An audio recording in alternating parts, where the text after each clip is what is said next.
चलिए जरा एक बार बताइए, कल हम परसों हम लोग क्लास कहाँ पे समाप्त किए थे? परसों की क्लास में हम कहाँ तक पहुंचे थे? अंतिम हेडिंग बताइए आप लोग अपना नोट्स देख करके। सुमन, अलका और भी जितने साथी आ चुके हैं।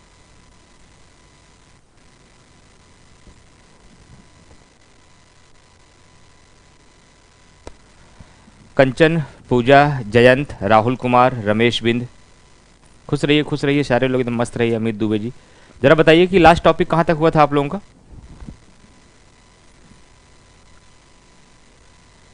बैठक को 3 माध्यमों से समाप्त किया जा सकता है। विघटन के द्वारा। अच्छा आप ये बता रहे सर यही पे समाप्त किया था कि बैठक को कितने माध्यमों से समाप्त किया जा सकता है। इसका मतलब आप लोग कहाँ तक पहुँच गए हैं?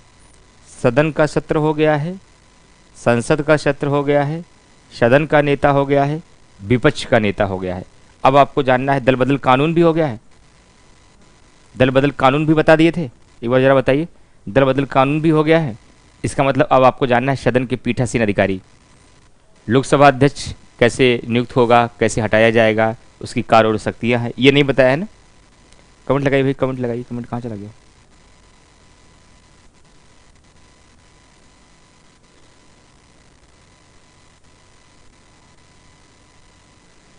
ठीक हो गया है। Good evening, good evening, good evening. अच्छा साक्षी जी कह रही मेरा भी नाम लीजिए भाई। साक्षी जी, हाँ नाम ले लिया, साक्षी केशरवानी। हाँ पहचान लिया आपको भाई। एक्चुअली 7-8 लोग का दिखता है, बाकी सब बहुत तेजी से, बहुत सारे स्टूडेंट होते नीचे चला जाता है। क्या कर रहे हो? सुमन,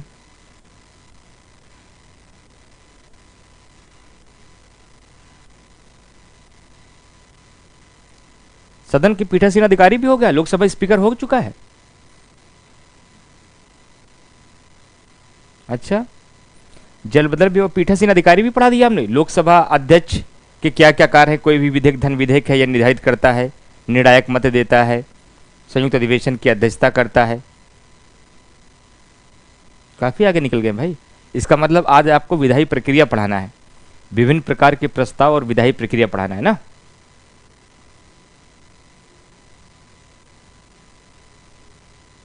ठीक ठीक समझ गया। तो आपको इसका मतलब मैंने लोकसभा और राज्यसभा की तुलना पढ़ा दिया, दल बदल कानून बता दिया, सदन के पीठासीन अधिकारी बता दिया, सदन का नेता, विपक्ष का नेता, सदन का तथा संसद का सत्र, ग्रीष्मकालीन, शीतकालीन, बजट सत्र और प्रश्नकाल, शून्यकाल, अल्प सूचना पत्र, ये सब हो गया है। अब आपको जानना है विधायी प्रक्रिया। चलिए विधायी प्रक्रिया से ही क्लास की शुरुआत करते हैं।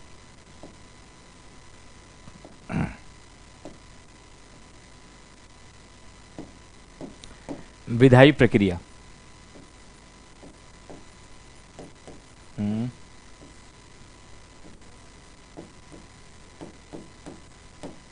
विधायी प्रक्रिया।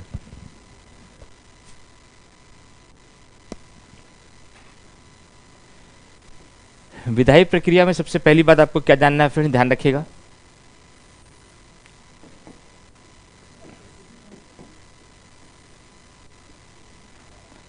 विभिन्न प्रकार के विधेयक। वो दूसरा बोर्ड लगाइए, इस पे नहीं चल रहा सही।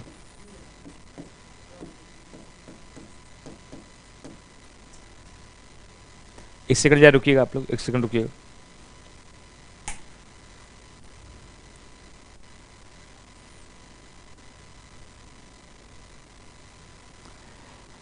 सर कल का क्लास ऑफ था आपका, बेकार चला गया। बेकार क्यों चला गया? अब हमें कोई सजा दे दीजिए 302 की। अरे ऐसा क्या होगा, बेकार क्यों चला गया? पढ़ने के लिए आपके पास इतने सारे विषय हैं, क्यों बेकार चला गया? आपके पास बहुत सारे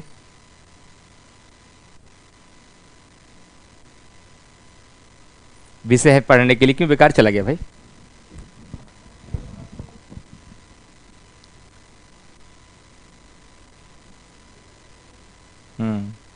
निधि कुमारी जी कह रहे सर कल का क्लास ऑफ रहा और आपका इसलिए बेकार चला गया।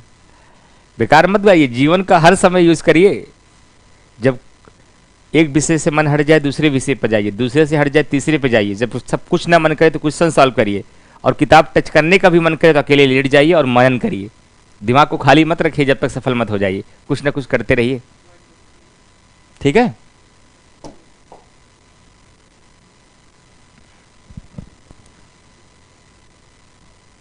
चलिए, तो आपको आज पढ़ना है विधायी प्रक्रिया। विधायी प्रक्रिया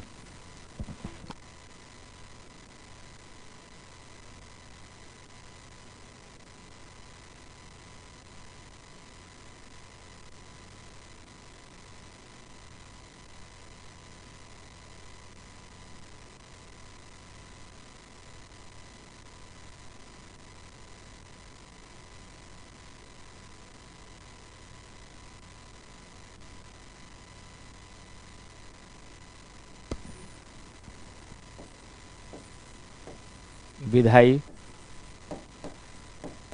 प्रक्रिया। विधायी प्रक्रिया में पहला पॉइंट पढ़ना है आपको विभिन्न प्रकार का विधेयक।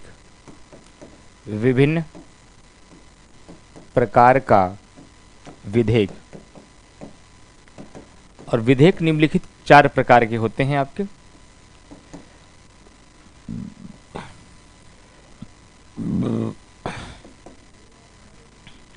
पहला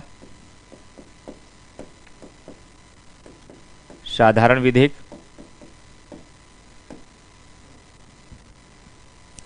साधारण विधेयक।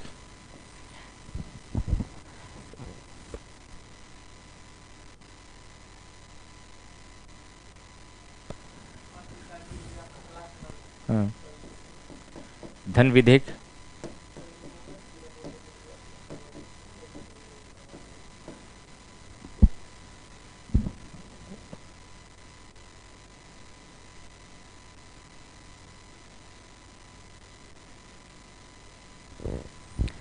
वित्त विधेयक। वित्त विधेयक और वित्त विधेयक निम्नलिखित 2 प्रकार का होता है। एक होता है फर्स्ट टाइप का वित्त विधेयक। फर्स्ट टाइप का वित्त विधेयक। और दूसरा है सेकंड टाइप का वित्त विधेयक। सेकेंड टाइप का वित्त विधेयक। ठीक है।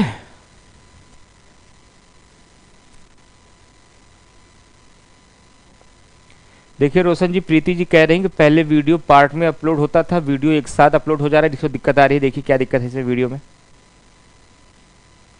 सर लेक्चर 9 2 बार अपलोड है, साइड पर लेक्चर 10 अपलोड करा दीजिए जरा। ये टेक्निकल टीम, ये बच्चों की प्रॉब्लम देखिए, इनको सॉल्व करिए। आलोक कुमार सिंह जी कह रहे हैं लेक्चर 9 2 बार अपलोड है, साइड पर लेक्चर 10 अपलोड करा दीजिए। प्रीति जी कह रही है कि पहले वीडियो पार्ट में अपलोड होता था सर, अब एक साथ हो रहा है, उससे हम लोग को दिक्कत आ रही है। बहुत बढ़िया साक्षी केसरवानी, बहुत अच्छा। तो आज की क्लास में हमको सबसे पहले पढ़ाना है कि ये विभिन्न प्रकार के विधेयक कौन कौन से हैं। साधारण, धन, वित्त और ये सेकंड टाइप के जो वित्त विधेयक हैं और फर्स्ट टाइप के।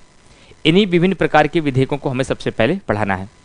लेकिन इसको समझने के लिए थोड़ा सा विधेयक की परिभाषा एग्जाम में नहीं आती है, लेकिन फिर भी विधेयक को जानना बहुत जरूरी है, तभी आप इसको पारित करने की प्रक्रिया समझ पाएंगे। हमारे एग्जामिनेशन में जो क्वेश्चन पूछा जाएगा, इन्हीं विधेयकों को पारित करने की प्रक्रिया पूछी जाएगी। लेकिन पारित करने की प्रक्रिया आप तभी समझ पाएंगे जब पहले इन विधेयक को समझ लीजिए। इसलिए सबसे पहले मैं धन विधेयक को समझाऊंगा। सबसे पहले मैं धन विधेयक को समझाऊंगा। देखिए, अगर मैं बोलचाल की भाषा में ऐसे बताऊं, ध्यान से पहले इस समरी सुनिए, थोड़ा कॉन्सेप्ट पहले तैयार हो आपका, कि सदन में लाए जाने वाला ऐसा कोई भी विधेयक, क्या सदन में लाया जाने वाला ऐसा कोई भी विधेयक, पहले ध्यान से समझिए, जो आय और व्यय से संबंधित होता है, पैसे के लेन देन से होता है, जहां अर्थ जुड़ा है, वह विधेयक, सभी विधेयक क्या होता है, वह सभी का सभी विधेयक वित्त विधेयक होता है। वह सभी का सभी विधेयक वित्त विधेयक होता है।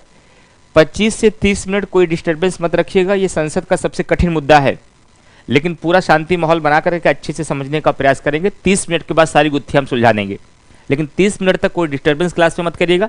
एक एक बिंदु को समझने का प्रयास करिएगा। जब मैं बोल दूंगा कि अब विधेयक कंप्लीट हो गया, फिर जितने डाउट होंगे तो आप हमसे पूछ लीजिएगा, ठीक है। कंसंट्रेशन पूरा बनाए रखें क्योंकि मुद्दा बहुत जटिल है। यहां पर कॉन्सेप्ट को एक एक कॉन्सेप्ट सीखते हुए आगे बढ़िए। पहला शब्द मैंने कहा, सदन में लाया जाने वाला ऐसा कोई भी विधेयक जो आय और व्यय से संबंधित है वह सभी विधेयक वित्त विधेयक होता है। लेकिन आय और व्यय से संबंधित विधेयकों को 3 प्रकार से बांटा गया है। इसी आय और व्यय से संबंधित ऐसा विधेयक जिसका उल्लेख अनुच्छेद 110 के अंतर्गत किया गया है, 110 के अंतर्गत किया गया है। क्या किया गया है? इसमें बहुत सारी बातें बताई गई हैं, जैसे किसी टैक्स को लगाना, किसी टैक्स को हटाना, टैक्स को समाप्त करना, टैक्स को बढ़ाना, भारत की संचित निधि से पैसा निकालना, भारत की संचित निधि से पैसा डालना। ये आपको नहीं जानना है क्योंकि ये आपको जब आप पीसीएस मेंस देंगे, समीक्षा अधिकारी मेंस नहीं, तब वहां लिखने के लिए आता है कि धन विधेयक की परिभाषा दीजिए। मुझे यहां विधेयक का कॉन्सेप्ट समझाना है आपको, इसलिए मैं आपको यहां से इतना बता रहा हूं कि अनुच्छेद 110 में धन विधेयक की परिभाषा को रखा गया है। अनुच्छेद 110 में धन विधेयक की परिभाषा को रखा गया है और जबकि अनुच्छेद 109 में धन विधेयक की प्रक्रिया को बताया गया है। धन विधेयक की प्रक्रिया को, धन विधेयक की प्रक्रिया को बताया गया है। ये 2 प्री का क्वेश्चन नोट कर लीजिए, आपके एग्जाम में काम आएगा। अगर एग्जाम में पूछा जाए कि धन विधेयक कैसे पारित होता है, इसकी प्रक्रिया को कहां बताया है, तो आंसर दीजिएगा अनुच्छेद 109। अगर ये पूछा जाए कि कौन कौन से प्रावधान वाले विधेयक धन विधेयक कहलाएंगे, यानी कि धन विधेयक की परिभाषा को परिभाषित कहां पर किया गया है, तो आंसर दीजिएगा अनुच्छेद 110 में। उसके बाद मैंने आपको क्या बताया कि सदन में लाने वाला ऐसा कोई भी विधेयक जिसका संबंध आय और व्यय से होता है, ऐसा सभी विधेयक कौन सा विधेयक कहलाता है? वित्त विधेयक। लेकिन वित्त विधेयक निम्नलिखित 3 प्रकार का होता है। एक होता है धन विधेयक, एक होता है धन विधेयक, एक होता है फर्स्ट टाइप का वित्त विधेयक, एक होता है फर्स्ट टाइप का वित्त विधेयक, एक होता है सेकंड टाइप का वित्त विधेयक। एक है सेकंड टाइप का वित्त विधेयक, सेकंड टाइप का वित्त विधेयक। ये आपस में ये जो तीनों विधेयक हैं, ये सबसे पहले वित्त हैं। ये वित्त विधेयक की 3 शाखाएं निकली हैं, एक धन की, एक फर्स्ट टाइप के वित्त की, एक सेकंड टाइप के वित्त की। फर्स्ट टाइप के वित्त विधेयक को अनुच्छेद 110 में रखा गया है, सॉरी धन विधेयक को, और फर्स्ट टाइप के वित्त विधेयक को अनुच्छेद 117 क्लॉज 1 में रखा गया है, जबकि सेकंड टाइप के वित्त विधेयक को अनुच्छेद 117 क्लॉज 3 में रखा गया है। इसीलिए किताबों में एक शब्द लिखा रहता है कि सभी धन विधेयक वित्त विधेयक होता है। ध्यान से सुनिएगा मेरी बात को। इसीलिए किताबों में एक बात आप पढ़ते हैं, जो समझ नहीं पाते केवल रटते हैं, लेकिन इसको समझिए आज कि सभी धन विधेयक वित्त विधेयक होता है, लेकिन सभी वित्त विधेयक धन विधेयक नहीं होता। क्यों? जो ये धन विधेयक इसके पेट से निकला है, ये वित्त तो है ना, ये वित्त तो है ना, लेकिन जो ये वित्त विधेयक है, क्या ये धन विधेयक है? नहीं सर, ये धन विधेयक तो नहीं है, लेकिन ये तीनों विधेयक वित्त विधेयक हैं। इसीलिए कहा जाता है कि सभी धन विधेयक वित्त विधेयक होते हैं, लेकिन सभी वित्त विधेयक धन विधेयक नहीं होते। अगर एग्जाम्पल के माध्यम से समझाऊं, ऐसे समझ सकते हैं कि शादी में किया जाने वाला सभी खर्चा, शादी में किया जाने वाला सभी खर्चा वित्त विधेयक है, लेकिन उस शादी में किया जाने वाला गहने पे खर्चा धन विधेयक है, और उसी शादी में किया जाने वाला खाने में खर्चा फर्स्ट टाइप का वित्त विधेयक है, और उसी शादी में किया जाने वाला दहेज में खर्चा वो सेकंड टाइप का वित्त विधेयक है। तो ये तीनों खर्चा वित्त विधेयक तो हैं, वित्त विधेयक है। जो खर्चा आपके गहने में हुआ वो भी तो वित्त है, जो खाने में हुआ वो भी वित्त है, जो दहेज में हुआ वो भी वित्त है, लेकिन जो पैसा आपके गहने में खर्च हुआ है वह वित्त विधेयक तो है, वह वित्त विधेयक तो है। जो खाने में खर्च हुआ वो भी वित्त विधेयक है, जो दहेज में खर्च हुआ वो भी वित्त विधेयक है, लेकिन इन तीनों का आपस में क्लासिफिकेशन है। जो गहने में खर्च हुआ वह धन विधेयक है, जो खाने में खर्च हुआ वो फर्स्ट टाइप का वित्त विधेयक है, जो दहेज में खर्च हुआ वो सेकंड टाइप का वित्त विधेयक है। उसी प्रकार से हमारे सदन में लाया जाने वाला ऐसा कोई भी बिल जिसका संबंध पैसे के आय और व्यय से होगा वह सभी बिल, वह सभी विधेयक वित्त विधेयक कहलाएगा। लेकिन उसी से संबंधित ऐसा कोई विधेयक जिसका उल्लेख अनुच्छेद 110 में किया गया होगा वह धन विधेयक कहलाएगा। उसी आय और व्यय से संबंधित ऐसा मामला जिसका उल्लेख अनुच्छेद 117 क्लास 1 में किया गया होगा यह फर्स्ट टाइप का वित्त विधेयक कहलाएगा। उसी आय और व्यय से संबंधित ऐसा मामला जिसका उल्लेख अनुच्छेद 117 क्लास 3 में किया गया होगा वह सेकेंड टाइप का वित्त विधेयक कहलाएगा। यह कॉन्सेप्ट है, यह इसका कॉन्सेप्ट है। अब मैं इसको बीज गणिती के रूप में पढ़ाऊंगा और कुछ देर के बाद मैं 10 सवाल बोलूंगा, आप 10 सवाल के जवाब बता देंगे। यह विधेयक धन होगा, यह वित्त होगा, यह फर्स्ट टाइप का वित्त होगा, यह सेकेंड टाइप का होगा। कॉन्सेप्ट समझाने के बाद अब हम आपको बीज गणिती के रूप में बताते हैं। बीज गणिती के रूप में का मतलब कैसे हुआ, जरा ध्यान से देखिएगा। जैसे सदन में लाया जाने वाला ऐसा कोई भी विधेयक, सदन में लाया जाने वाला ऐसा कोई भी विधेयक जिसमें अनुच्छेद 110 की कुछ बातें या उसमें अनुच्छेद 110 की सभी बातें या उसमें अनुच्छेद 110 की एक बातें, बात को समझिएगा, क्योंकि धन विधेयक के संबंध में कौन कौन सा विधेयक धन है इसका उल्लेख अनुच्छेद 110 में ही किया गया है। एक कोई विधेयक लाया गया और उस विधेयक में अनुच्छेद 10 में लिखी हुई केवल एक ही बात शामिल है, क्या धन विधेयक माना जाएगा? यस, माना जाएगा। अगर उस विधेयक में अनुच्छेद 10 में 110 में लिखी गई बातों की दो बातें शामिल है तो क्या उसे धन विधेयक माना जाएगा? तब भी माना जाएगा। अगर कोई सदन में विधेयक लाया गया, उस विधेयक में अनुच्छेद 110 में लिखी गई बातों के सभी प्रावधान शामिल हैं तो क्या तभी धन विधेयक उसे माना जाएगा? आंसर है यस, तब भी उसे धन विधेयक माना जाएगा। लेकिन सदन में ऐसा कोई विधेयक लाया जाए जिसमें अनुच्छेद 110 तो शामिल हो प्लस 117 का कुछ प्रावधान इसमें शामिल कर दिया जाए, मिक्सचर हो गया, गहने का भी खर्चा और खाने का खर्चा एक ही गुल्लक में डाल दिया गया, लेकिन गहने वाला खर्चा भी उसी में है, ध्यान रखना। इसका मतलब गहने वाले खर्चे में मिक्सर हो गया, यस मिक्सचर हो गया, मिल गया। अब प्योर रूप से 110 नहीं रहा, 110 में 117 का कुछ अंश आ गया, अब यह धन नहीं कहलाएगा, यह क्या कहलाएगा? वित्त कहलाएगा। कौन सा वित्त? ऐसा विधेयक फर्स्ट टाइप का वित्त विधेयक कहलाएगा। ऐसा विधेयक फर्स्ट टाइप का वित्त विधेयक कहलाएगा। ओहो हो, समझ गए समझ गए समझ गए। आपका कहने का मतलब है प्योर रूप से 110 हो, आपके कहने का मतलब है कि प्योर रूप से 110 है तो वह मनी बिल है, धन विधेयक है। अगर 110 का मिक्सचर है, 110 में कुछ और शामिल हुआ, वह तुरंत फर्स्ट टाइप का वित्त विधेयक हो जाएगा। अच्छा, एक सवाल और पूछते हैं सर। अगर मान लीजिए अनुच्छेद 110 है और 117 नहीं है, इसके अलावा कोई भी अन्य प्रावधान शामिल कर दिया गया है पूरे संविधान में, लेकिन 117 नहीं है, तो क्या 110 प्लस कोई अन्य शामिल हो गया, अब क्या कहलाएगा? अरे 110 का मिक्सचर ये भी है और 110 का मिक्सचर ये भी है, और मैंने कॉन्सेप्ट ही बोल दिया, 110 का कोई भी मिक्सचर होगा वह फर्स्ट टाइप का वित्त विधेयक कहलाएगा। अकेले 110 होगा तो धन विधेयक कहलाएगा। अगर मान लीजिए सर कोई ऐसा विधेयक लाया गया जिसमें अनुच्छेद 117 में लिखी गई सारी बातें शामिल हैं और वित्त विधेयक को 117 में परिभाषित किया गया है, वित्त विधेयक को 117 में परिभाषित किया गया है। सदन में कोई विधेयक लाया गया, उसमें 117 के एक प्रावधान शामिल है बस और कुछ नहीं है, तो इसको क्या बोलेंगे आप? इसको हम बोलेंगे भैया वित्त। लेकिन कौन टाइप का वित्त बोलेंगे? क्या इसमें 110 शामिल है? नहीं।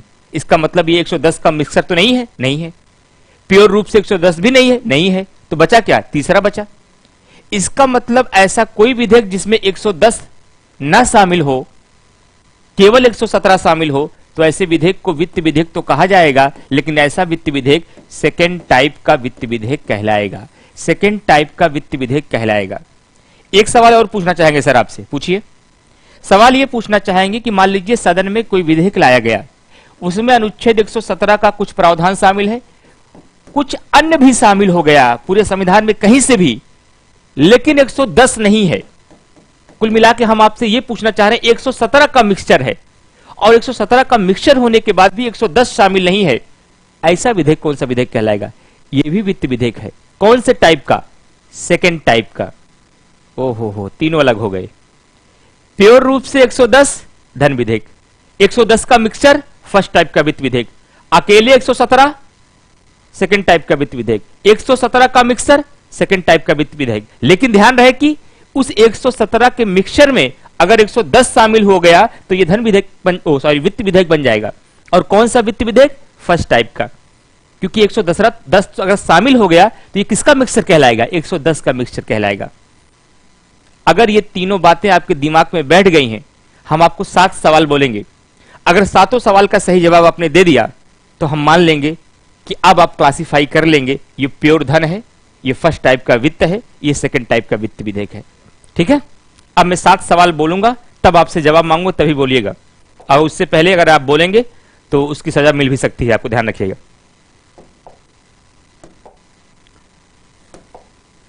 अब ध्यान से सुनिएगा, 7 क्वेश्चन में दे रहा हूं आपको, 1 2 3 4 5 6 7।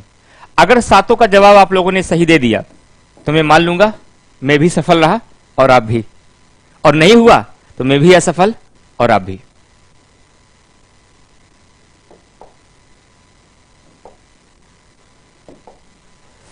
चलिए, अनुच्छेद 110 के सभी, अनुच्छेद 110 प्लस अन्य, अनुच्छेद 110 प्लस 117, अनुच्छेद 117 के कुछ, अनुच्छेद 117 के 17 के कुछ, अनुच्छेद 117 प्लस अन्य, अनुच्छेद 117, अनुच्छेद 117 प्लस, अनुच्छेद 117 प्लस 110 के सभी, अनुच्छेद 110 के एक प्रावधान। अब मैं सबके सामने ऑप्शन लिख रहा हूं, equal to equal to equal to equal to equal to equal to और इक्वल टू। सातों का नंबर आंसर नंबरिंग के साथ बता दीजिए, फिर मैं इसका सही आंसर बोल दूंगा, अपने आंसर का मिलान कर लीजिएगा। अगर आपका सही आंसर सही हो गया तो फिर काम हो गया, नहीं हो पाया तो डाउट रह गया। आप सभी आंसर दे दीजिए, फिर मैं आंसर लिख दूंगा, अपने आंसर से मिला लीजिएगा। अगर सही दे दिया इसका मतलब कॉन्सेप्ट आपका बन गया। ये सवाल पूछा नहीं जाएगा, कभी नहीं आएगा एग्जाम में, लेकिन ये सवाल बगैर बताए आप इन विधेयकों को पारित करने की प्रक्रिया नहीं समझ पाएंगे। ये एग्जाम में कभी भी नहीं पूछा जाएगा कि धन विधेयक में कौन कौन शामिल होगा, फर्स्ट में कौन शामिल होगा, सेकंड में क्या शामिल होगा, केवल आर्टिकल पूछा जाएगा। फर्स्ट टाइप का वित्त विधेयक आर्टिकल 117 क्लॉज 1, सेकंड टाइप का वित्त विधेयक आर्टिकल 117 क्लॉज 3, धन विधेयक की प्रक्रिया अनुच्छेद 109, धन विधेयक की परिभाषा अनुच्छेद 110, यही पूछा जाएगा। ये तो मैं इसलिए बता रहा हूं कि ताकि जब विधेयकों को पारित करने की प्रक्रिया समझाऊं तो आप मुद्दे को समझ पाओ।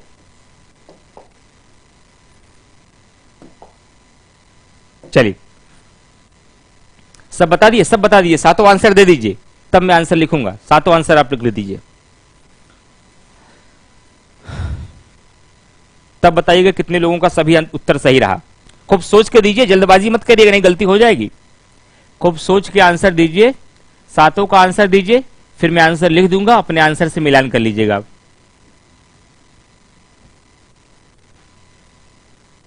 ठीक, उम्मीद करते हैं आंसर आ गया होगा आपका। अब मैं आंसर लिखता हूं, 110 के सभी, प्योर 110 है, ये तो धन विधेयक कहलाएगा। 110 प्लस अन्य, 110 का मिक्सर है, ये फर्स्ट टाइप का वित्त विधेयक है, ये फर्स्ट टाइप का वित्त विधेयक है, फर्स्ट टाइप का वित्त विधेयक है। 110 प्लस 117 मिक्सचर है, ये भी फर्स्ट टाइप का वित्त विधेयक है, फर्स्ट टाइप का। 117 के कुछ लेकिन 110 शामिल नहीं है, इसका मतलब है ये सेकेंड टाइप का है, सेकेंड टाइप का वित्त विधेयक है, सेकेंड टाइप का वित्त विधेयक है। 117 प्लस अन्य, लेकिन 110 नहीं शामिल है, इसका मतलब ए भी सेकेंड टाइप का है, सेकेंड टाइप का है।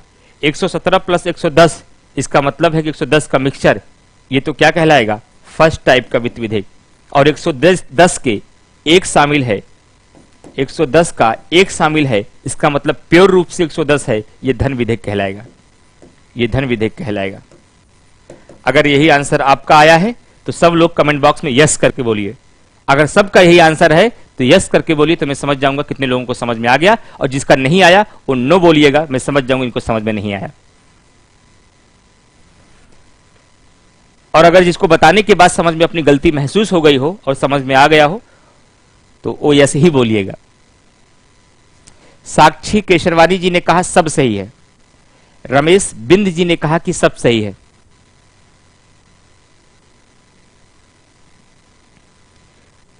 अमित दुबे का सब सही है।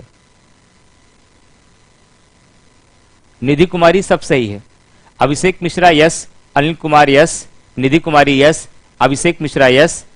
और भी नाम बताइए भाई, क्लास में तो बहुत सारे लोग हैं, और लोगों का नाम नहीं आ रहा है, केवल अभिषेक का नाम आया है, निधि का नाम आया है, अरविंद यादव का नाम आया है, अभिषेक मिश्रा का नाम आया है। और लोग कहाँ हैं, फटाफट काउंट करिए। अनिल कुमार आपका भी सही है, क्रांति कुशवाहा आपका भी सही है, प्रिंस पाल, केवल प्रिंस पाल का नहीं सही हुआ है बस। गौरव कुमार गौतम के आल सही हैं। राम कृपाल के सर, ये सर 2 क्वेश्चन को छोड़कर गलत हुआ, लेकिन जो गलत हुआ जान गए ना क्यों गलत हुआ, अब तो समझ में आ गया। चलिए बहुत बढ़िया, इसका मतलब हमारी उपयोगिता इसमें कम है, आप ही की उपयोगिता ज्यादा है, आप लोग बुद्धिमान लोग हैं इसलिए ऐसा आसानी से समझ लिया आप लोग। चलिए बहुत बढ़िया, बहुत बढ़िया। अब इसकी उपयोगिता क्या है मैं कुछ देर में बताऊंगा आपको, अब इसकी जरूरत पड़ेगी, ध्यान रखे रहिएगा, अब इसकी जरूरत पड़ेगी। अब मुझे बताना है विभिन्न प्रकार के विधेयकों को पारित करने की प्रक्रिया, लेकिन उसके पहले हमें यह भी बताना है कि साधारण विधेयक क्या होता है और संविधान संशोधन विधेयक क्या होता है। साधारण विधेयक क्या होता है, साधारण विधेयक क्या होता है और संविधान संशोधन विधेयक क्या होता है, और संविधान संशोधन विधेयक क्या होता है। संविधान संशोधन विधेयक ऐसा विधेयक होता है जो अनुच्छेद 368 की प्रक्रिया के तहत सदन में पेश किया जाता है और उसका मुख्य उद्देश्य संविधान में संशोधन करना होता है। संविधान संशोधन विधेयक ऐसा विधेयक होता है जिसको अनुच्छेद 368 की प्रक्रिया के तहत सदन में लाया जाता है और उसका मुख्य उद्देश्य संविधान में परिवर्तन करना यानी कि संशोधन करना होता है, उसे संविधान संशोधन विधेयक कहा जाता है। वेरी सिंपल, कोई दिक्कत नहीं है। तो बचा क्या, बचा है अभी साधारण विधेयक। अब इसको मैंने सबसे लास्ट में क्यों बताया, अब इसका मतलब समझिए। क्योंकि साधारण विधेयक को हमारे संविधान में कहीं भी परिभाषित नहीं किया गया है। साधारण विधेयक को हमारे संविधान में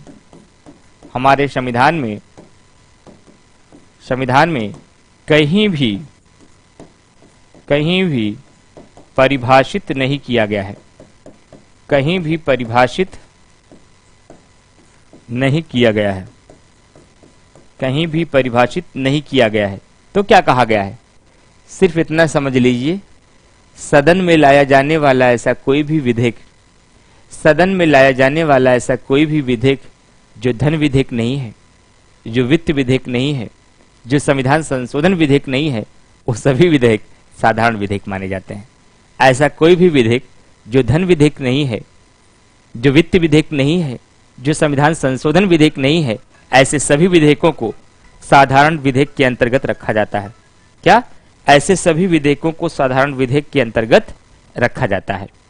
तो यहां पर मैंने केवल 4 प्रकार के विधेयकों को प्रकार बताए जहां से कोई सवाल नहीं आएगा, लेकिन बताना इसलिए पड़ा कि जब तक ये ना बताते अगला मुद्दा आप नहीं समझ पाएंगे। सवाल कहां से आएंगे, विधेयकों के पारित करने की प्रक्रिया से आएंगे। आपके एग्जामिनेशन में जो क्वेश्चन आएगा वह विधेयकों को पारित करने की प्रक्रिया से आएगा। अब ध्यान से देखिएगा, विधेयकों को पारित करने की प्रक्रिया, चारों विधेयक को अलग अलग तरीके से बताएंगे। विधेयकों को पारित करने की पारित करने की प्रक्रिया, विधेयकों को पारित करने की प्रक्रिया। कैसे इसको बताएं कि आपको बड़ी आसानी से समझ में आ जाए। खोजता हूं कोई तरीका। सबसे पहले मैं धन विधेयक के बारे में ही बताऊंगा, धन विधेयक के बारे में बताऊंगा। अच्छा सर, आपसे एक सवाल हम पूछना चाहते हैं। क्या बताइए? सवाल ये पूछना चाहते हैं कि इन विधेयकों को पारित करने की प्रक्रिया में सवाल कैसे कैसे बनता है, वही बताने चल रहा हूं कि धन विधेयक कहां लाया जाएगा, ये पहला सवाल पूछा जाएगा। कहां लाया जाएगा? मान लीजिए संसद में, तो सभी जानते हैं संसद में लाया जाएगा, केंद्र में। लेकिन संसद में 2 सदन है, लोकसभा प्लस राज्यसभा, कहां लाया जाएगा? ठीक। दूसरा सवाल मुझे यह है कि क्या सर धन विधेयक को लाने से पहले राष्ट्रपति की पूर्व अनुमति आवश्यक है? राष्ट्रपति की पूर्व अनुमति आवश्यक है? चलिए भी बता देंगे। तीसरा सवाल एक ये पूछा जाएगा, क्या इस विधेयक को लेकर दोनों सदनों के बीच कोई मतभेद हो जाए तो संयुक्त अधिवेशन बुलाया जाता है? संयुक्त अधिवेशन का प्रावधान होगा या नहीं? चौथा यह जानना चाहिए कि वह विधेयक दोनों सदनों के द्वारा पारित होकर जब राष्ट्रपति के पास जाएगा, राष्ट्रपति इस पर वीटो लगा सकता है नहीं? राष्ट्रपति का वीटो पावर होगा या नहीं? राष्ट्रपति का वीटो पावर होगा या नहीं? राष्ट्रपति का वीटो पावर होगा या नहीं? ठीक ठीक। उसके बाद उस विधेयक को लेकर लोकसभा और राज्यसभा में किसकी शक्तियां ज्यादा हैं, इसको हम लोग बाद में देख लेंगे। चलिए शुरू करते हैं कहानी। इतने आयामों पर धन विधेयक को भी पढ़ना है, इतने ही आयामों पर वित्त विधेयक को पढ़ना है, इतने ही आयामों पर साधारण विधेयक को पढ़ना है, इतने ही आयामों पर फर्स्ट टाइप और सेकंड टाइप के विधेयक को पढ़ना है। ठीक है, चलिए शुरू करते हैं सवाल। धन विधेयक को कहां लाया जाएगा? संसद में। लेकिन संसद में कहां लाया जाएगा? केवल लोकसभा में लाया जाएगा, राज्यसभा में नहीं लाया जाएगा। पहला सवाल प्री का। दूसरा, क्या धन विधेयक को लाने से पहले राष्ट्रपति की पूर्व स्वीकृति चाहिए? हां, राष्ट्रपति की पूर्व स्वीकृति चाहिए। क्या धन विधेयक दोनों सदनों के द्वारा पारित करने में अगर कोई विवाद हो गया, कोई डिस्प्यूट हो गया, तो इसमें संयुक्त अधिवेशन का प्रावधान है? नहीं, धन विधेयक में संयुक्त अधिवेशन नहीं बुलाया जाता। अरे भैया, अगर दोनों सदनों के द्वारा पारित कोई धन विधेयक राष्ट्रपति के पास जाता है, क्या राष्ट्रपति अपनी वीटो शक्ति लगा सकता है? वीटो मतलब अरे पुनर्विचार के लिए वापस भेज सकता है? नहीं, राष्ट्रपति धन विधेयक को पुनर्विचार के लिए वापस नहीं भेज सकता। राष्ट्रपति धन विधेयक को पुनर्विचार के लिए वापस नहीं भेज सकता। पांचवा सवाल, धन विधेयक के संबंध में राज्यसभा की शक्तियां क्या हैं? आइए देखते हैं। किसी भी धन विधेयक को यदि लोकसभा ने पारित करके इसे राज्यसभा के पास भेज दिया तो राज्यसभा क्या क्या कर सकती है?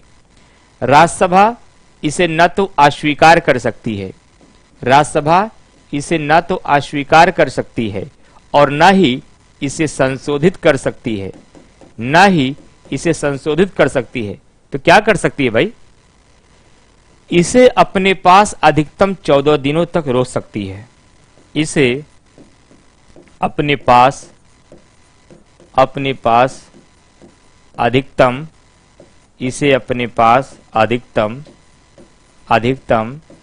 14 दिनों तक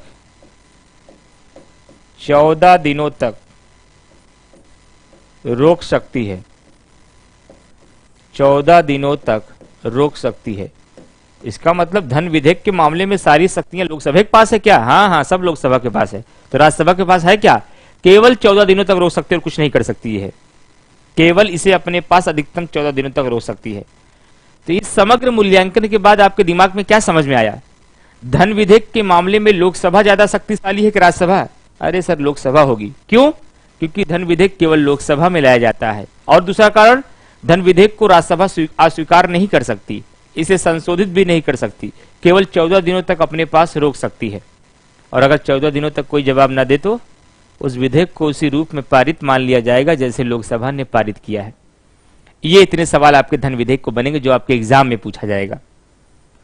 और अगर ये समझ में आ गया तो बाकी समझना केवल 2 मिनट का खेल है। क्यों? क्योंकि अब आप हमसे कहेंगे कि सर साधारण विधेयक कैसे होता है ये बता दीजिए, और फर्स्ट टाइप का और सेकंड टाइप का वित्त विधेयक कैसे होता है ये बता दीजिए। तो सबसे पहले मैं आपको बताऊंगा फर्स्ट टाइप का वित्त विधेयक। ध्यान से सुनिएगा आप मेरी बात को।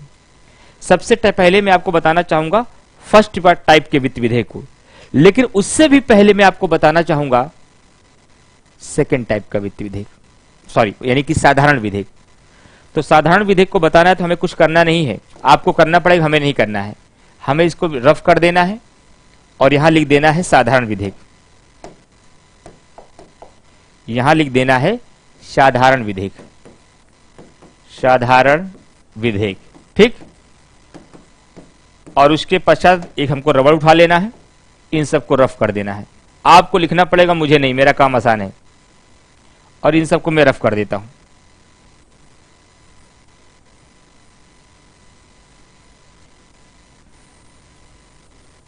खत्म। अब यही काम हम इनके साथ देख लेते हैं। अब देखना 2 मिनट का काम है क्योंकि कॉन्सेप्ट समझा दिया मैंने आपको। अब ध्यान से देखिए, साधारण विधेयक को सदन में लाने से पहले राष्ट्रपति की अनुमति ली जाएगी, कोई जरूरत नहीं है। साधारण विधेयक को संसद के किस सदन में लाया जा सकता है? किसी भी सदन में लाया जा सकता है। साधारण विधेयक के संबंध में दोनों सदनों के बीच कोई मतभेद हो जाए तो क्या होगा? संयुक्त अधिवेशन का प्रावधान होगा। अनुच्छेद 108 के तहत राष्ट्रपति बुलाएगा। साधारण विधेयक दोनों सदनों के द्वारा पारित करके यदि राष्ट्रपति के पास भेजा जाए, क्या राष्ट्रपति इसे पुनर्विचार के लिए वापस भेज सकता है? बिल्कुल भेज सकता है। साधारण विधेयक के मामले में यदि लोकसभा ने किसी प्रस्ताव को पारित कर दिया तो राज्यसभा इस पे क्या कर सकती है?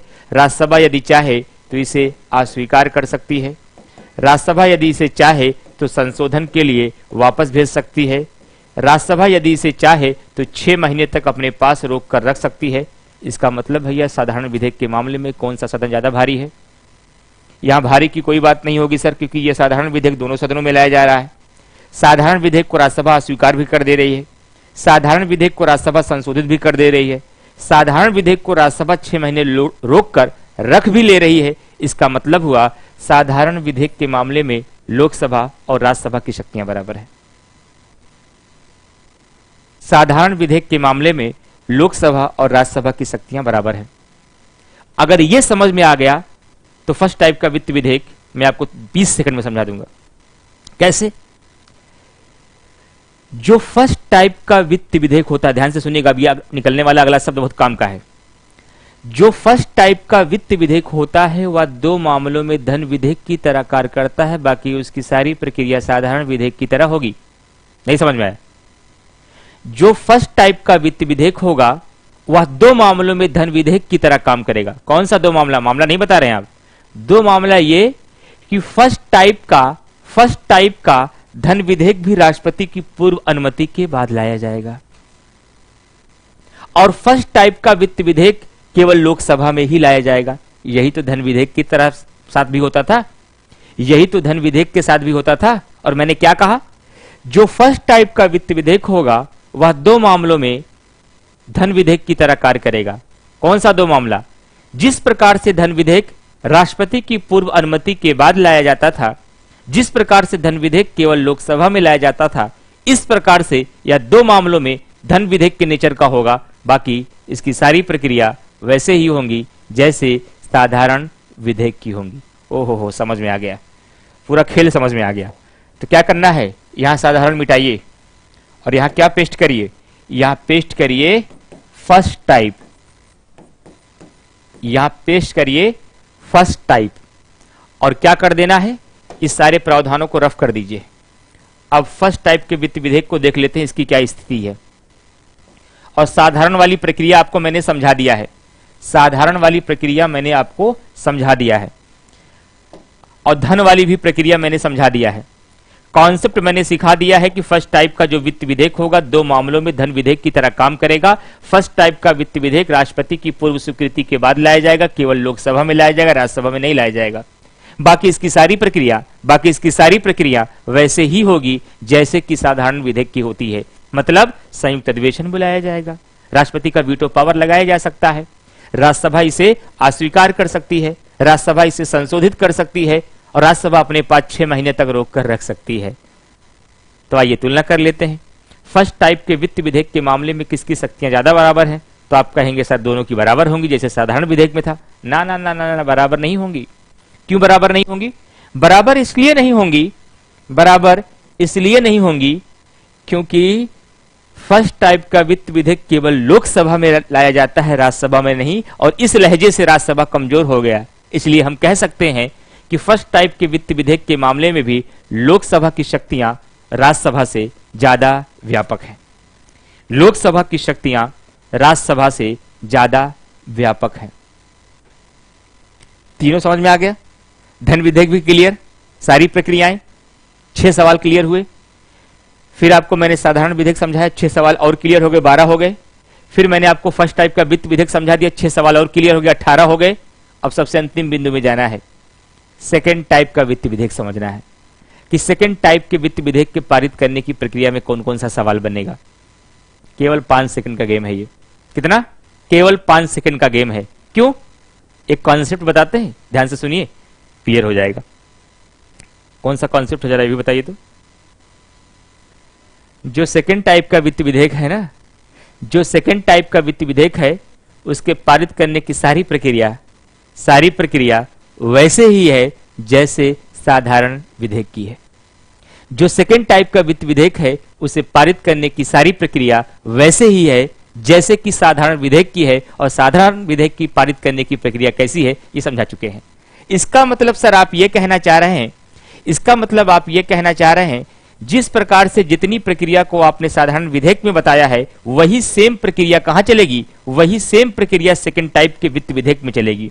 क्योंकि आपने क्या कह दिया कि सेकेंड टाइप के वित्त विधेयक को पारित करने की सारी प्रक्रिया वैसे ही होती है जैसे कि साधारण विधेयक की।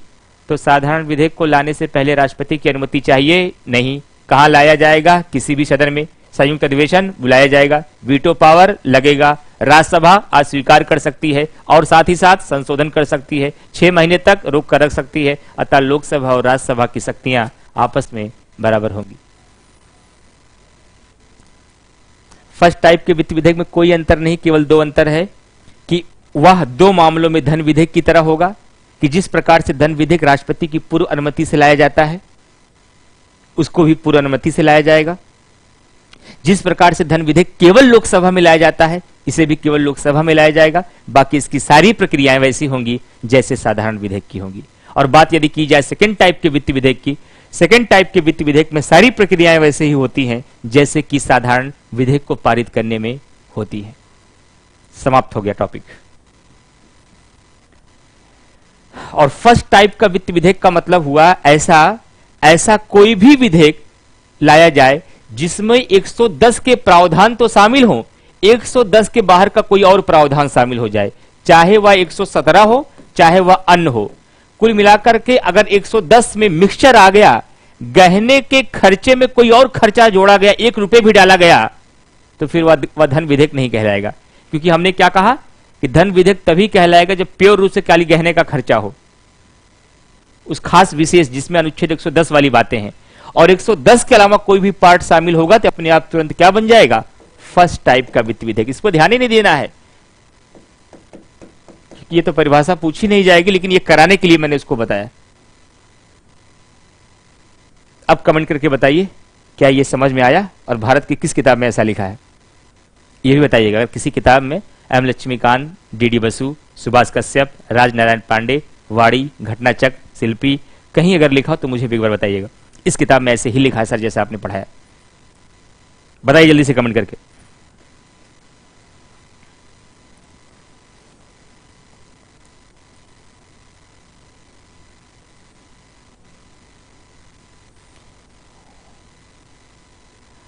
नरेंद्र कुमार सिंह,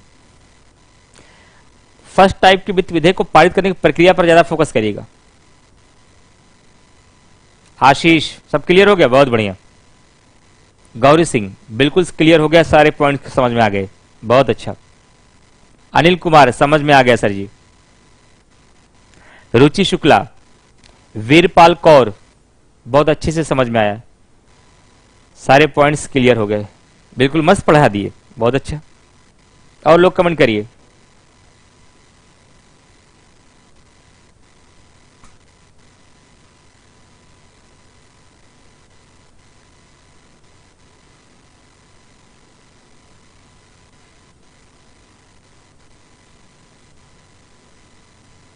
हाँ, तो कुल मिला के हमारा बताने का उद्देश्य ये था कि कितनी किताबों में लिखा है, ये कहीं किताब में नहीं लिखा है, हमने अपने जीवन में पढ़ा नहीं। और बहुत ज्यादा जीवन में सबसे ज्यादा इसी मुद्दे पे हम कंफ्यूज रहे अपने पॉलिटी के पढ़ने के समय। तो मैंने ये तय किया हमारे आने वाली नस्लें नहीं परेशान होंगी। यहाँ पर किताब में भरे नहीं स्पष्ट किया, लेकिन जो मैंने अपने जीवन में सीखा है मैं इसका ऐसा तरीका बनाऊंगा कि हर बच्चा अगर हमसे पढ़ के जाएगा तो कम से कम ये आसानी से समझ के जाएगा। तो विषय वस्तु को आसान बनाना पड़ता है, आसान होता नहीं है। तो ऐसे आप भी करिए, हर विषय को एक खेल बना दीजिए, मजाक बना दीजिए, और मजाक बनाने के लिए काम करना पड़ेगा कि वो हंसी लगे आपसे।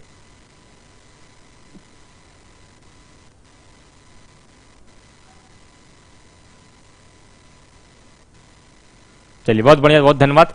अमित दुबे, समझ में आ गया भैया? कहीं कोई डाउट तो नहीं रह गया आपको?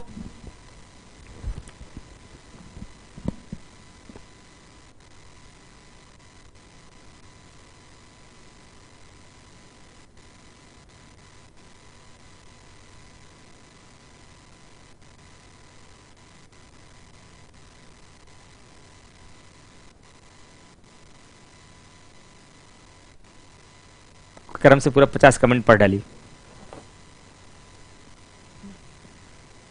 चलिए भाई, अब आपको लेकर चलते हैं अगले मुद्दे में। अगली हेडिंग बनाइए,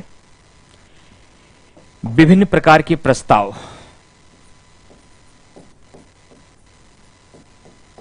विभिन्न प्रकार के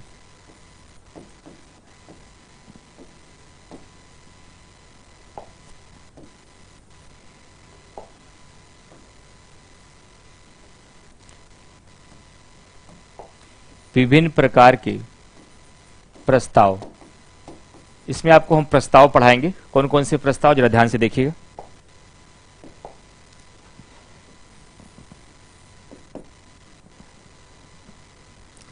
अविश्वास प्रस्ताव, अविश्वास प्रस्ताव, विश्वास प्रस्ताव,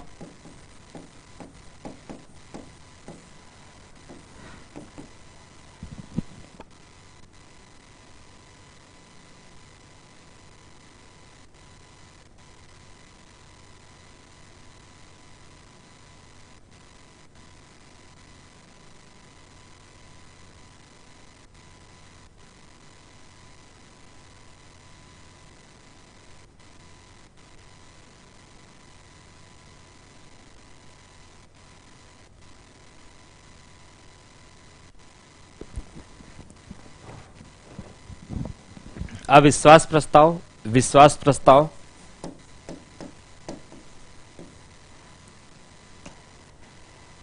निंदा प्रस्ताव, निंदा प्रस्ताव, निंदा प्रस्ताव, स्थगन प्रस्ताव,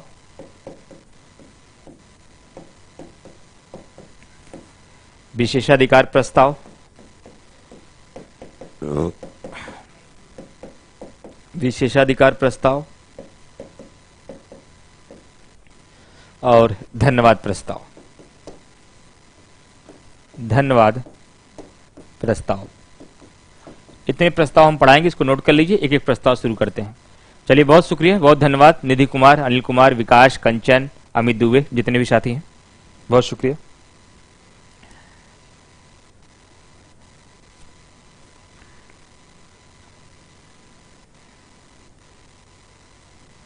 अब आने लगा, बहुत बढ़िया।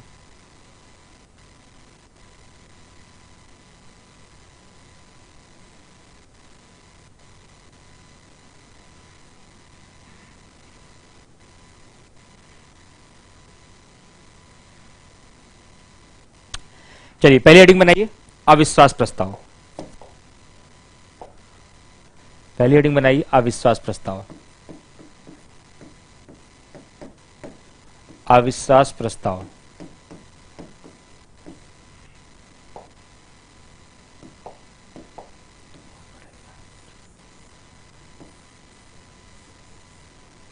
अविश्वास प्रस्ताव।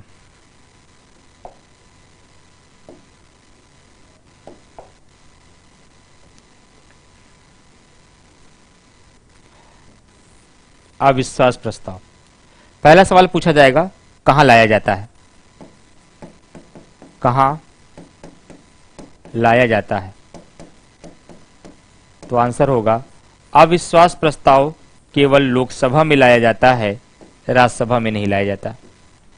अविश्वास प्रस्ताव केवल लोकसभा में लाया जाता है, राज्यसभा में नहीं लाया जाता। किसके द्वारा लाया जाता है? चलिए तो जान गए लोकसभा में लाया जाता है। किसके द्वारा लाया जाता है? किसके द्वारा लाया जाता है? विपक्ष के द्वारा लाया जाता है सत्ता पक्ष के विरुद्ध। विपक्ष के द्वारा लाया जाता है, लाया जाता है सत्ता पक्ष के विरुद्ध, सत्ता पक्ष के विरुद्ध। सर क्या विपक्ष का कोई एक सदस्य अविश्वास प्रस्ताव ला सकता है? नहीं। अविश्वास प्रस्ताव को लाने के लिए कम से कम 50 सदस्यों का समर्थन चाहिए। अविश्वास प्रस्ताव को, अविश्वास प्रस्ताव को लाने के लिए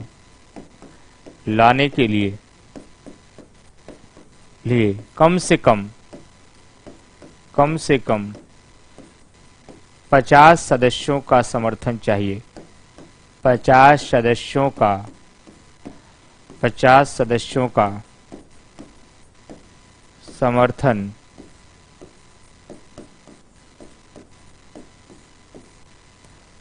चाहिए। 50 सदस्यों का समर्थन चाहिए।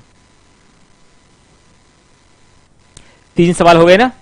अविश्वास प्रस्ताव से पहला क्वेश्चन क्या पूछा जाएगा कि अविश्वास प्रस्ताव अनकॉन्फिडेंस मोशन संसद के किस सदन में लाया जाता है? लोकसभा, राज्यसभा में नहीं। ये क्वेश्चन स्टेटमेंट में भी आ सकता है। अविश्वास प्रस्ताव के संबंध में सत्य कथन का चयन करें। अविश्वास प्रस्ताव, पहला स्टेटमेंट, अविश्वास प्रस्ताव केवल लोकसभा में लाया जाता है। अविश्वास प्रस्ताव केवल राज्यसभा में लाया जाता है। अविश्वास प्रस्ताव केवल दोनों सदनों में लाया जाता है, इनमें से कोई नहीं। तो आंसर क्या बताएंगे? अविश्वास प्रस्ताव केवल लोकसभा में लाया जाता है, राज्यसभा में नहीं। यह किसके द्वारा लाया जाता है? विपक्ष के द्वारा लाया जाता है। किसके विरुद्ध लाया जाता है? सत्ता पक्ष के विरुद्ध लाया जाता है। यह हमेशा विपक्ष लाएगा, सत्ता पक्ष नहीं लाएगा। क्या कोई एक व्यक्ति अविश्वास प्रस्ताव ला सकता है? नहीं। अविश्वास प्रस्ताव को लाने के लिए कम से कम 50 सदस्यों का समर्थन चाहिए। क्या? कम से कम 50 सदस्यों का समर्थन चाहिए। 50 सदस्यों का समर्थन चाहिए। अगर सर अविश्वास प्रस्ताव लोकसभा में लाया गया और पारित हो गया तो इसका क्या प्रभाव पड़ेगा? इसका प्रभाव यह पड़ेगा कि अगर सदन में अविश्वास प्रस्ताव पारित हो गया तो सरकार को अपना त्यागपत्र देना पड़ेगा, जिसका मतलब होता है सरकार का बहुमत समाप्त हो गया है।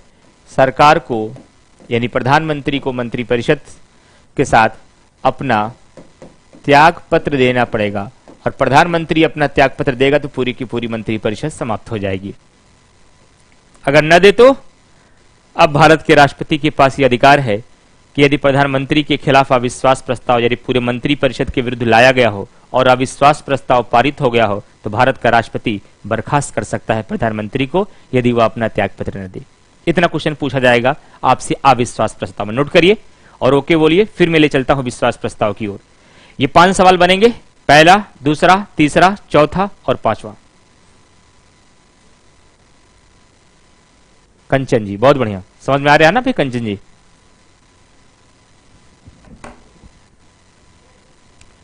जल्दी से इसे नोट करिए।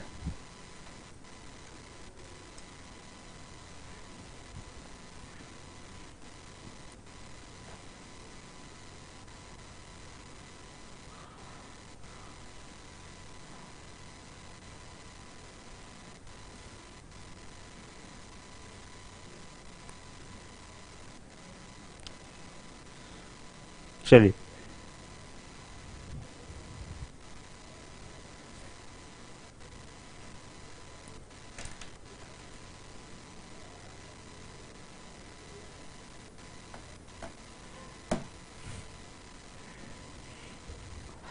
अब अगली घड़ी फिर से अब की बनाएंगे हम लोग विश्वास प्रस्ताव।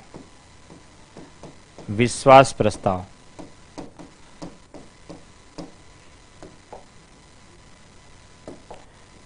विश्वास प्रस्ताव। पहला सवाल, कहां लाया जाएगा?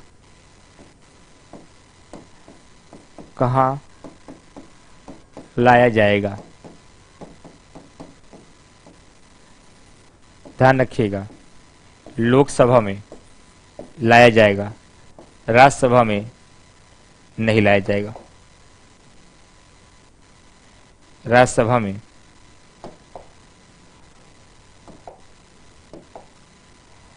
नहीं लाया जाएगा। अब विश्वास प्रस्ताव कौन लाता है? कौन लाएगा?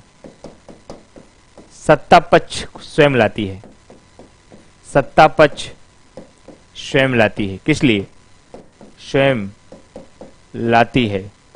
किस लिए भाई? अपना बहुमत साबित करने के लिए। अपना बहुमत साबित करने के लिए। अपना बहुमत साबित करने के लिए। अच्छा, और अगर विश्वास प्रस्ताव पारित ना हो पाया तो? अगर विश्वास प्रस्ताव पारित ना हो पाए तो? विश्वास प्रस्ताव यदि पारित ना हो पाया तो सरकार को अपना त्यागपत्र देना पड़ेगा। तो सरकार को अपना त्यागपत्र देना पड़ेगा। तो सरकार को अपना त्यागपत्र देना पड़ेगा। तो सरकार को अपना त्यागपत्र देना पड़ेगा।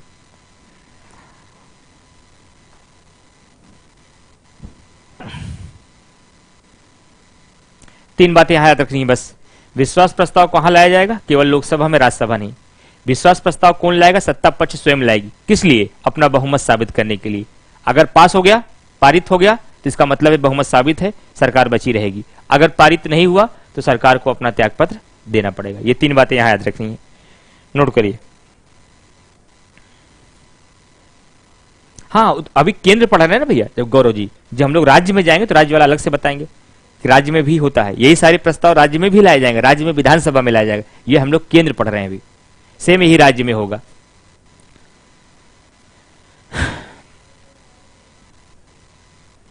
अगला पॉइंट,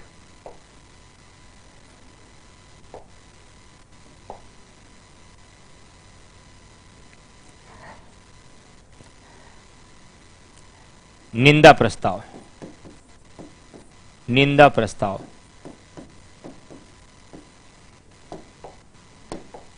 निंदा प्रस्ताव कहां लाया जाएगा? कहां लाया जाएगा? कहां लाया जाएगा?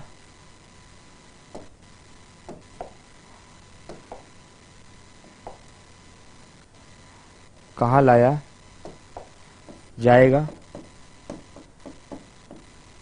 निंदा प्रस्ताव केवल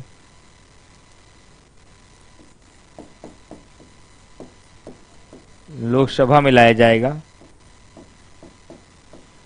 राज्यसभा में नहीं। केवल लोकसभा में लाया जाएगा, राज्यसभा में नहीं। ठीक। दूसरा, किसके द्वारा लाया जाएगा? लाया जाता है। किसके द्वारा लाया जाता है? लाया जाता है। विपक्ष के द्वारा।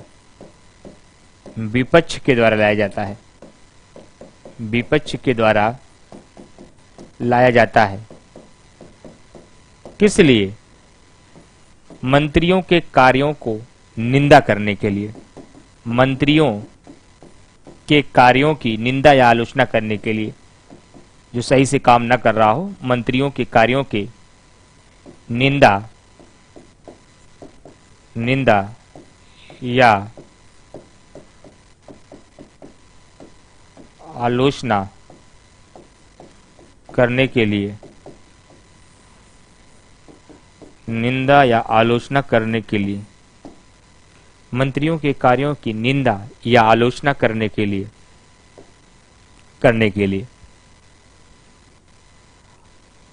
निंदा प्रस्ताव किसी एक मंत्री के ऊपर लाया जा सकता है या कुछ मंत्रियों या संपूर्ण मंत्री परिषद, चाहे जैसे, यानी कि निंदा प्रस्ताव किसी एक मंत्री के विरुद्ध लाया जा सकता है, मंत्रियों के समूह के विरुद्ध भी लाया जा सकता है, मंत्रियों के समूह के विरुद्ध भी लाया जा सकता है, और संपूर्ण मंत्री परिषद के विरुद्ध भी लाया जा सकता है। संपूर्ण मंत्री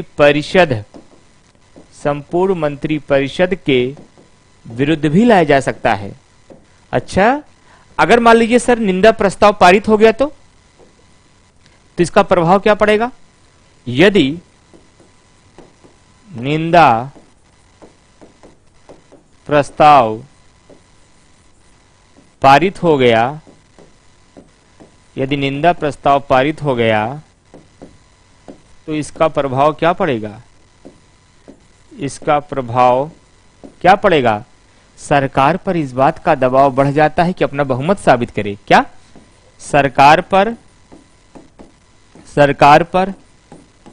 इस बात का दबाव बढ़ जाता है कि इस बात का दबाव बढ़ जाता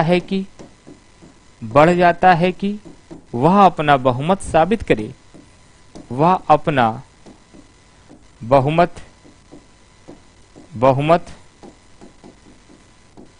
साबित करे, वह अपना बहुमत साबित करे। अच्छा, तभी तो हमारे मन में एक सवाल आ रहा था सर, जैसे आपने कहा कि विश्वास प्रस्ताव सत्ता पक्ष के द्वारा लाया जाता है अपना बहुमत साबित करने के लिए। तो हमारे मन में एक सवाल चल रहा था, वैसे ही पूछा नहीं हमने, सवाल ये चल रहा था आखिर कोई मंत्री परिषद क्यों बेवजह कोई जोखिम मोल लेगी? वो क्यों चाहेगी अपना बहुमत साबित करे? ना साबित हो पाए तो त्यागपत्र देना पड़ेगा। तो कोई चाहता नहीं है, करना पड़ता है। कब करना पड़ता है? जब निंदा प्रस्ताव किसी मंत्री के विरुद्ध या कुछ मंत्रियों के समूह के विरुद्ध या संपूर्ण मंत्री परिषद के विरुद्ध लाया जाए और वह पारित हो जाए। इसका मतलब है कि लोकसभा में बहुमत समाप्त हो रहा है भाई आपका।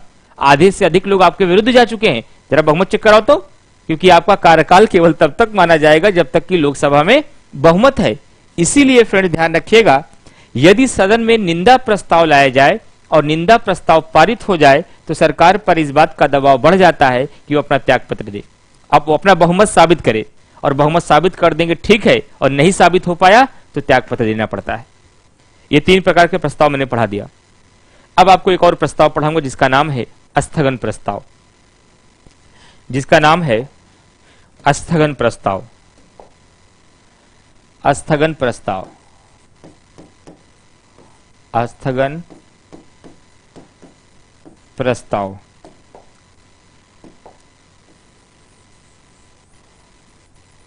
स्थगन प्रस्ताव। इसके बाद अब हम लोग देखेंगे किसको? स्थगन प्रस्ताव को। पहला सवाल, कहां लाया जाएगा? कहां लाया जाएगा? इसका आंसर क्या होगा? संसद के किसी भी सदन में। संसद के किसी भी सदन में, किसी भी सदन में, मतलब आप कहना चाह रहे हैं लोकसभा और राज्यसभा कहीं भी लाया जा सकता है? हाँ, चाहे जा लो, लोकसभा और राज्यसभा कहीं भी लाया जा सकता है। किसके द्वारा लाया जाएगा? किसके द्वारा लाया जाएगा? किसके द्वारा लाया जाएगा?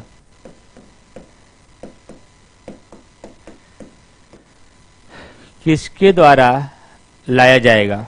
तो ध्यान रखिएगा, किसी भी व्यक्ति के द्वारा, किसी भी व्यक्ति के द्वारा, इसका मतलब आप ये कहना चाह रहे हैं सत्ता पक्ष और विपक्ष चाहे जो लाए, हाँ चाहे जो लाए, सत्ता पक्ष और विपक्ष चाहे जो लाए, ये मामला कुछ सही हुआ। अभी तक तो सारा मामला आप ऐसा बता रहे थे कि सब लोग सभा में लाया जाता है, सब विपक्ष ही लाता है। अब जाके लगा कि सबका भी कुछ अधिकार है। स्थगन प्रस्ताव संसद के किसी भी सदन में लाया जा सकता है, चाहे लोकसभा में चाहे राज्यसभा में। किसके द्वारा लाया जा सकता है? किसी भी व्यक्ति के द्वारा लाया जा सकता है, चाहे सत्ता पक्ष के द्वारा चाहे विपक्ष के द्वारा। अच्छा ये बताइए, कोई एक आदमी अकेले ला सकता है प्रस्ताव? नहीं नहीं नहीं, अविश्वास की प्रस्ताव की तरह एक आदमी यह प्रस्ताव नहीं ला पाएगा। इस प्रस्ताव को लाने के लिए 50 सदस्यों का समर्थन चाहिए। इस प्रस्ताव को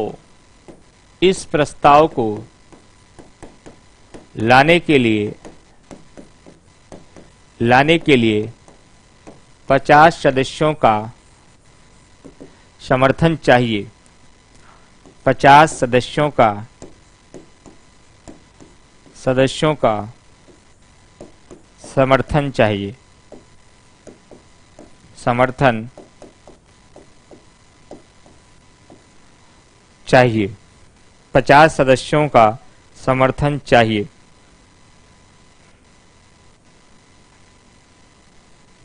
पचास सदस्यों का समर्थन चाहिए।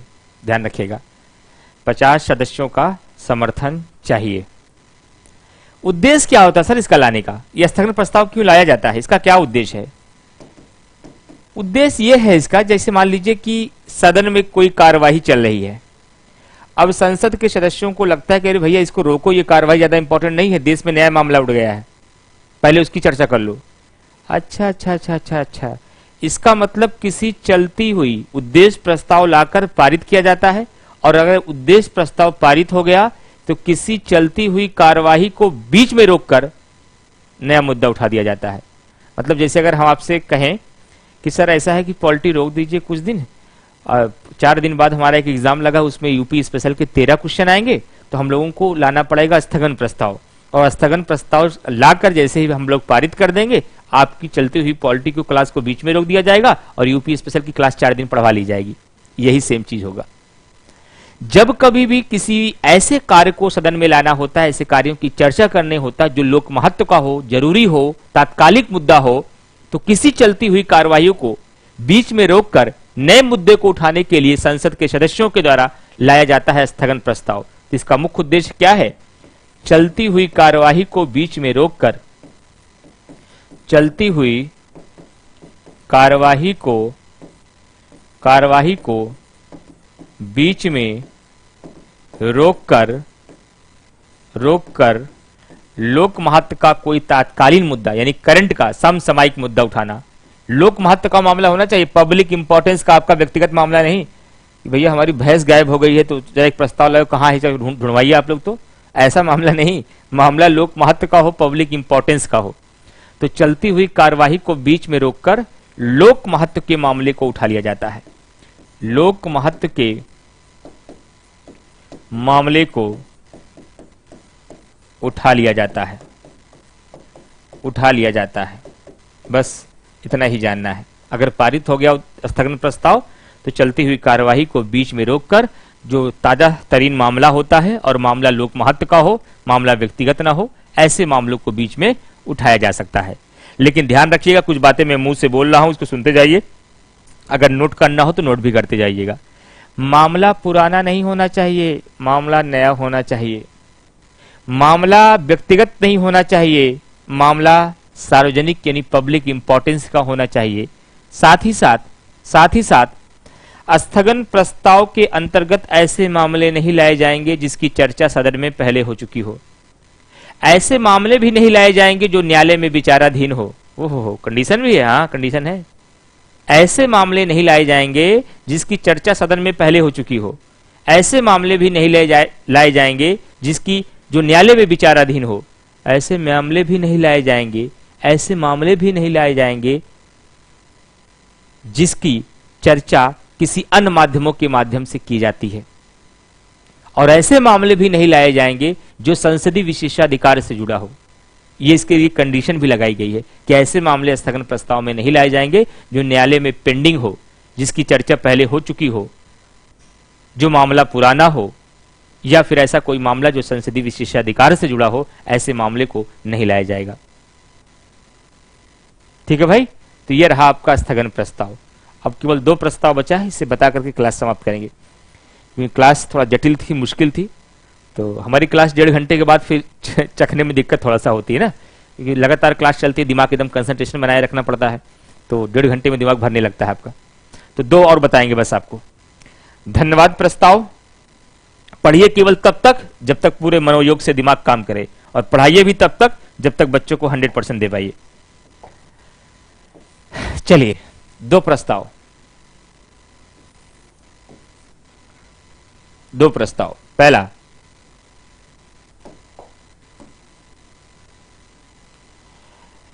एक है आपका विशेषाधिकार प्रस्ताव, एक है आपका विशेषाधिकार प्रस्ताव, और एक है आपका धन्यवाद प्रस्ताव। एक है आपका धन्यवाद प्रस्ताव, एक है विशेषाधिकार प्रस्ताव, एक है धन्यवाद प्रस्ताव। विशेषाधिकार प्रस्ताव संसद के दोनों सदन में लाया जा सकता है। संसद के दोनों सदन में लाया जा सकता है, दोनों सदन में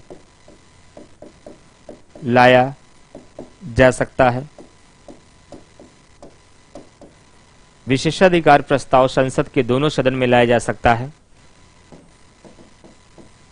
सत्ता पक्ष या विपक्ष दोनों के द्वारा लाया जाता है। सत्ता पक्ष एवं विपक्ष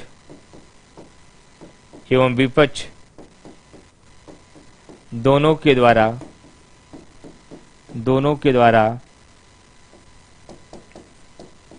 लाया जाता है।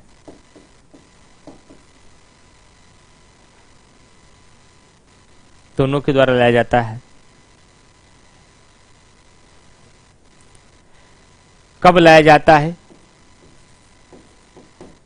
कब लाया जाता है?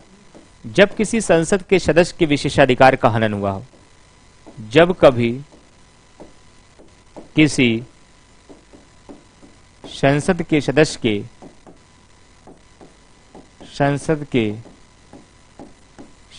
के विशेषाधिकार का हनन हो, विशेषाधिकार का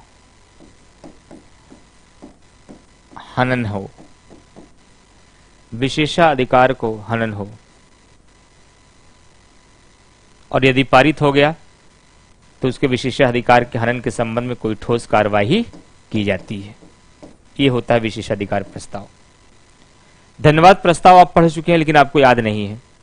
मैंने संविधान में एक आर्टिकल पढ़ाया था जिसका नाम है अनुच्छेद 87। याद आया?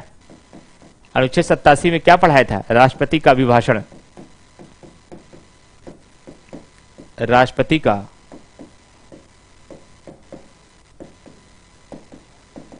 अभिभाषण। और मैंने बताया था राष्ट्रपति का अभिभाषण दोनों सदनों में मतदान के लिए जाता है। दोनों सदनों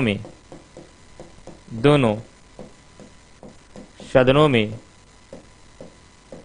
मतदान के लिए जाता है।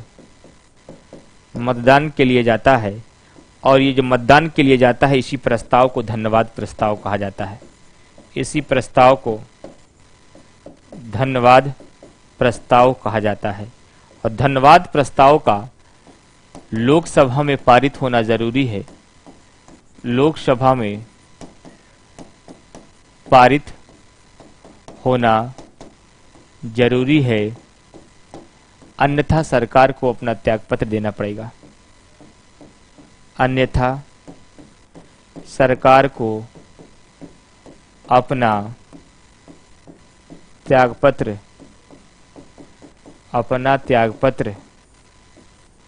देना पड़ेगा। और आपके विभिन्न प्रकार के प्रस्ताव समाप्त हुए। सवाल 4 ही जगह से आएगा। मैंने 2 ये बता दिया केवल जानकारी के लिए, सवाल यहां से आता नहीं प्रस्ताव से। प्रस्ताव का सवाल वहीं से आएगा।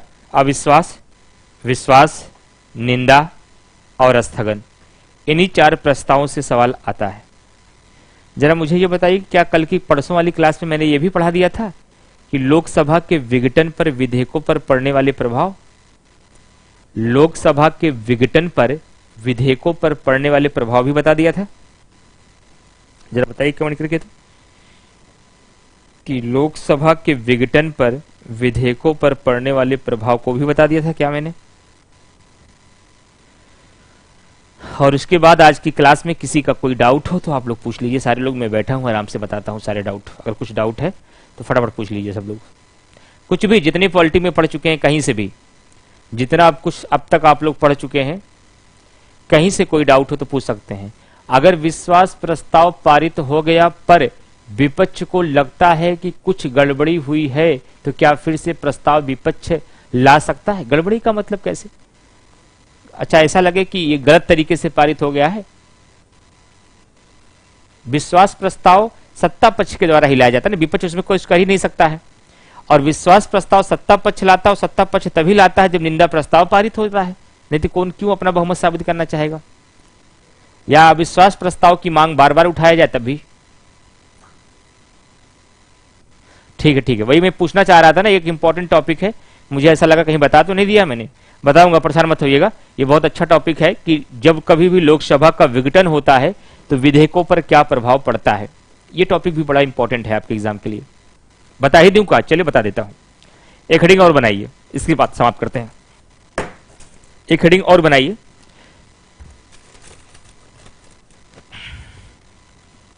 लोकसभा के विघटन पर विधेयकों पर पड़ने वाले प्रभाव।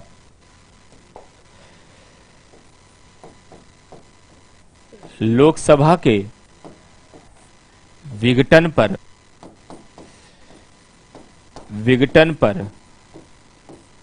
विधेयकों पर पड़ने वाले प्रभाव। लोकसभा के विघटन पर विधेयकों पर पड़ने वाले प्रभाव।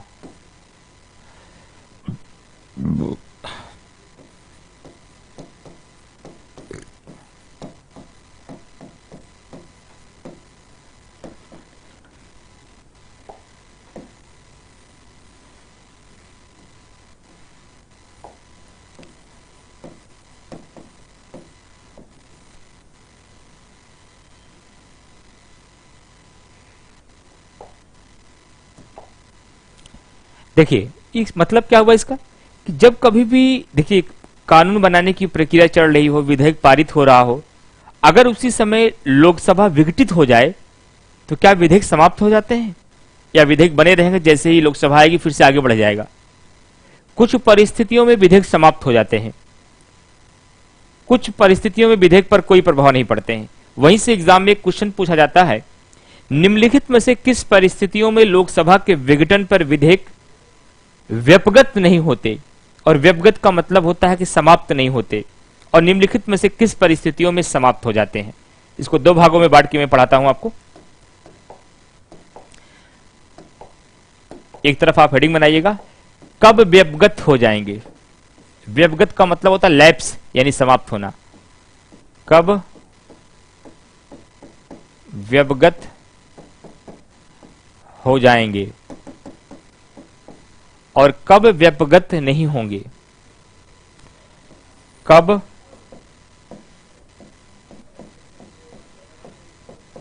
व्यपगत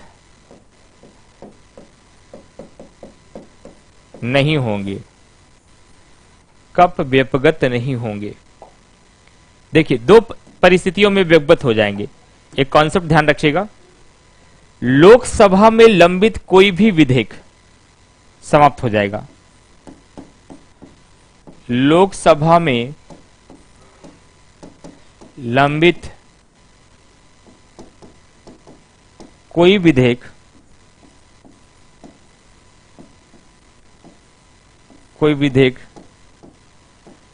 समाप्त हो जाएगा। लोकसभा में लंबित कोई भी विधेयक क्या हो जाएगा? समाप्त हो जाएगा। चाहे वह लोकसभा में आया हो या राज्यसभा से पारित होकर आया हो, चाहे वह लोकसभा में ही आया रहा हो, लोकसभा में ही आया हो, या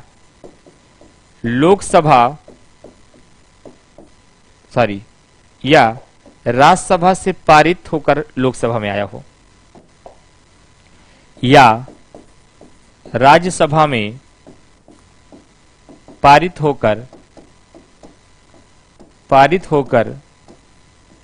लोकसभा में आया हो, लोकसभा में आया हो। अच्छा, मतलब आप ये कहना चाह रहे हैं अगर कोई विधेयक लोकसभा कोई किसी विधेयक पर विचार कर रही है और उसी समय लोकसभा विघटित हो जाए तो लोकसभा विधेयक भी समाप्त हो जाएगा, व्यवगत हो जाएगा, लैप्स हो जाएगा, चाहे वह लोकसभा में ही आया हो और चाहे राज्यसभा में पारित होकर लोकसभा में आया हो। और यदि लोकसभा उस पर विचार कर रही है तो लोकसभा के विघटन पर विधेयक भी समाप्त हो जाएगा। यह पहली कंडीशन है। यदि दूसरी कंडीशन क्या है? यदि किसी विधेयक को लोकसभा ने पारित कर दिया हो, लोकसभा ने पारित कर दिया हो और राज्यसभा उस पर विचार कर रही हो और राज्यसभा उस पर विचार कर रही हो,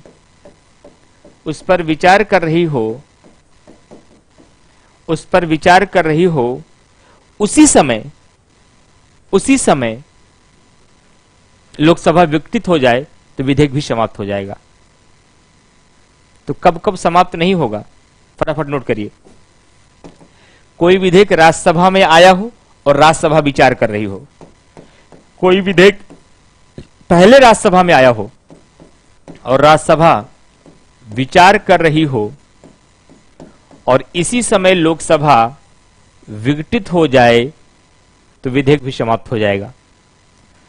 उसी समय लोकसभा विघटित हो जाए तो विधेयक भी समाप्त हो जाएगा।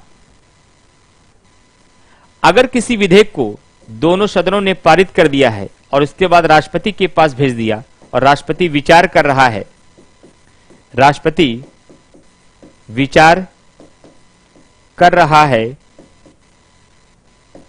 है और उसी समय लोकसभा विघटित हो जाए तो विधेयकों पर कोई प्रभाव नहीं पड़ेगा। ये भी भाई कोई प्रभाव नहीं पड़ेगा, शायद मैंने ये बोल दिया कि व्यवगत हो जाएगा। अगर कोई विधेयक राज्यसभा में आया हो और राज्यसभा उस पर विचार कर रही हो, उसी समय लोकसभा विघटित हो जाए तो इस विधेयक पर कोई प्रभाव नहीं पड़ेगा। किसी विधेयक को दोनों सदनों ने पारित कर दिया हो, पारित करने के पश्चात राष्ट्रपति के पास भेज दिया हो, राष्ट्रपति उस पर विचार कर रहा हो, उसी समय लोकसभा विघटित हो जाए तो विधेयकों पर कोई प्रभाव नहीं पड़ेगा। जब लोकसभा आएगी प्रक्रिया आगे बढ़ जाएगी। यदि किसी विधेयक को दोनों सदनों ने पारित करके राष्ट्रपति के पास भेजा हो, राष्ट्रपति पुनर्विचार के लिए सदन के पास भेज दिया हो और सदन विचार कर रही हो और इसी समय यदि लोकसभा विघटित हो जाएगी तो विधेयक व्यवगत नहीं होंगे। और व्यवगत का मतलब लैप्स नहीं होंगे, सरल भाषा में समाप्त नहीं होंगे। सबसे अंतिम बिंदु,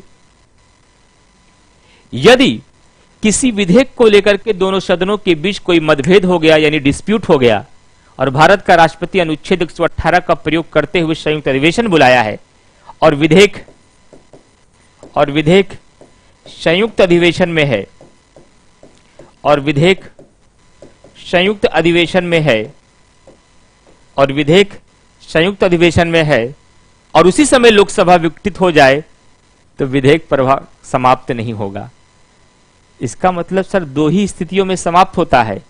लोकसभा में लंबित कोई भी विधेयक, चाहे लोकसभा से आया हो चाहे राज्यसभा में पारित करके आया हो, और दूसरा यदि किसी विधेयक ने लोकसभा ने किसी विधेयक को पारित कर दिया हो और पारित करके राज्यसभा के पास भेज दिया हो और राज्यसभा उस पर विचार कर रही हो, तब भी समाप्त हो जाएगा। बाकी किसी भी परिस्थिति में विधेयक समाप्त नहीं होता है। इसको 2 बार देख लीजिएगा, इस वीडियो को 2 बार देखिएगा। क्लास रुक गया, यही क्लास समाप्त भी हो गई है। मेरी वॉइस जा रही हो? क्लास कहां से रुकी? वॉइस तो जा रही थी ना मेरी, तो वही वॉइस ही काम की थी, यहां देखने वाला कुछ था नहीं ज्यादा। जो बोला जा रहा था वही काम की चीज थी। ठीक, आज के सेशन में इतना ही, पुनः कल मिलते हैं।